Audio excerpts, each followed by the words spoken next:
তো ভিডিওর শুরুতেই আপনাকে বলে রাখি, আপনারা জানেন আজকের এই ভিডিওর টপিক কি, কেননা আমি ভিডিওর থাম্বনেল, পিকচার, টাইটেলে সেই সমস্ত বিষয়টাই বুঝিয়ে দিয়েছি এবং কেন বুঝিয়ে দিয়েছি এবং এই ভিডিওতে কি আপডেট সেগুলো আশা করি আর নতুন করে বলার কিছু নেই।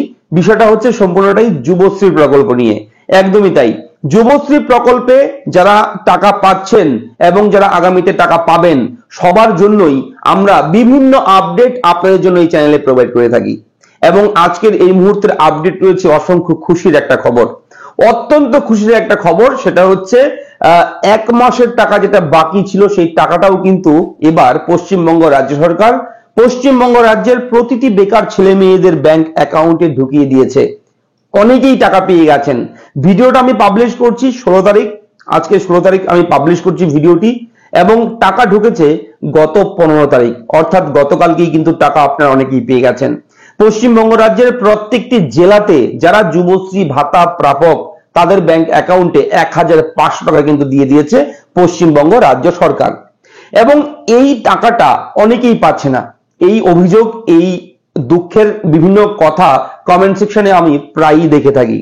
আপনারা অনেকেই বলেন দাদা আমি 2015 সালে আবেদন করেছি, কেউ কেউ বলে দাদা আমি 2014 সালে আবেদন করেছি, আমি এখনো বেকার ভাতার টাকা পাচ্ছি না, কি করতে হবে, কোথায় যেতে হবে, কার কাছে গিয়ে কি বললে, কি ফর্ম জমা করলে আমি টাকা পাবো।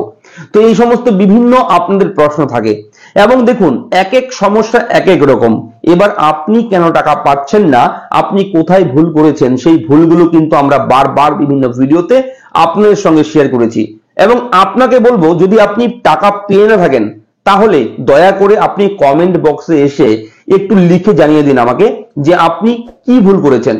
হয়তো হতে পারে আপনার মোবাইল নাম্বার চেঞ্জ করেছেন, হয়তো এমন হতে পারে আপনি অ্যানেক্সার 1 অ্যানেক্সার 2 এই সমস্ত ফর্ম জমা করেননি, এমনও হতে পারে টাকা 2 মাস 3 মাস পেয়েছেন, হঠাৎ করে কোনো এক মাসে আপনি হয়তো সেই যুবশ্রী প্রকল্পের অ্যানেক্সার 3 ফর্মটা সাবমিট করেননি, এরপর আপনার ভাতা বন্ধ হয়ে গেছে।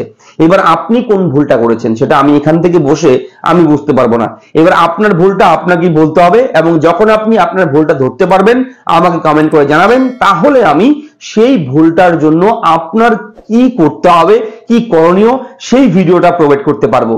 তাই আপনাকে বলবো অবশ্যই কমেন্ট করে জানাবেন আপনি কেন টাকা পাচ্ছেন না, কি ভুল করেছেন, কোথাও কোনো রকম গলতি করেছেন কিনা সেটা আপনি অবশ্যই কিন্তু কমেন্ট বক্সে লিখে জানাবেন। এবং যুবশ্রীর প্রকল্পের প্রতি মাসে ভাতা পাওয়া যায়, এটা একেবারে বাস্তব সত্য এবং এটা কোনো ফেক খবর না। অনেকেই এমন আছেন আমি দেখেছি যে টাকা পাচ্ছে না, সেই রাগে আমার চ্যানেলের ভিডিওতে এসে বলে দিচ্ছে এটা ফেক নিউজ, লিখে দিচ্ছে কমেন্ট করে, কেননা সে টাকা পাচ্ছে না। কিন্তু পশ্চিমবঙ্গ রাজ্যের লক্ষ লক্ষ ছেলে মেয়ে কিন্তু টাকা পাচ্ছে। আপনারা কারা টাকা পেয়েছেন, আপনি কি টাকা পেয়েছেন? যদি টাকা পেয়ে থাকেন তাহলে কমেন্ট বক্সে অবশ্যই ইয়েস লিখুন, তাহলে যারা টাকা পাচ্ছে না সেই কমেন্ট সেকশনে দেখবে যে কত মানুষ টাকা পাচ্ছে। আপনারা যদি ইয়েস লেখেন, যদি টাকা পেয়ে থাকেন যুবশ্রী প্রকল্পের, ঠিক আছে। এবং আমি অন স্ক্রিনে স্ক্রিনশটটাও দেখিয়ে দিচ্ছি, 15 তারিখের স্ক্রিনশট, সেই স্ক্রিনশটটাতে জল জল করে লেখা রয়েছে ডেট এবং কত টাকা দিয়ে দেওয়া হয়েছে সেই টাকাটাও কিন্তু উল্লেখ রয়েছে। এই এসএমএসটা হয়তো আপনিও পেয়েছেন। তো এই আপডেটটাই আপনাদের সঙ্গে শেয়ার করবার ছিল।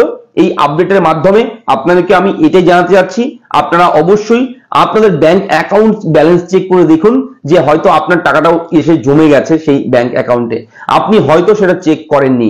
1500 টাকা দেওয়া হয়েছে 15 তারিখ আপনাদের ব্যাংক অ্যাকাউন্টে, একটু চেক করে দেখে নেবেন এবং যদি দেখেন যে হ্যাঁ টাকা ঢুকেছে, একটু পরে এসে চ্যানেলে আপনি কমেন্ট করে যেতে পারেন ইয়েস লিখে, তাহলে আমি বুঝতে পারবো অন্তত পক্ষে। এবং আপনি কোন জেলা থেকে দেখছেন ভিডিওগুলো লিখে জানাবেন। তো ভিডিওর আপডেটগুলো কেমন লাগে আপনাদের অবশ্যই জানাবেন, এইভাবে আমাদের সঙ্গে থাকবেন, চ্যানেলটাকে সাবস্ক্রাইব করবেন। দেখা হচ্ছে পরবর্তী বিগ ব্রেকিং কোনো আপডেট নিয়ে, আবারও আমি থাকবো আপনার সঙ্গে। দেখতে থাকুন নিয়মিত আমাদের চ্যানেল। ধন্যবাদ।